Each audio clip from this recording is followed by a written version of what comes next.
The Boeing Saab T-7 Red Hawk is the U.S. Air Force's new advanced jet trainer. It's designed to prepare pilots for the latest generation of fighter aircraft. Boeing partnered with Swedish company Saab to develop the T-7. The Air Force needed a replacement for the aging Northrop T-38 Talon. The T-38 had been in service for decades, training countless pilots. The initial plans for a replacement started as far back as 2003.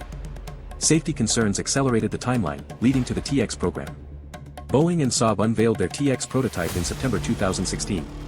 The T-7 is a single-engine jet with a twin tail for enhanced stability. It features tandem seating, placing the instructor behind the student pilot. The landing gear has a tricycle arrangement for easier ground handling. It's powered by a General Electric F404 afterburning turbofan engine. This engine provides the necessary thrust for supersonic flight. The first TX aircraft took to the skies in December 2016. The Air Force selected the Boeing design in September 2018. The contract is valued at up to $9.2 billion, about $11.3 billion in 2024 dollars.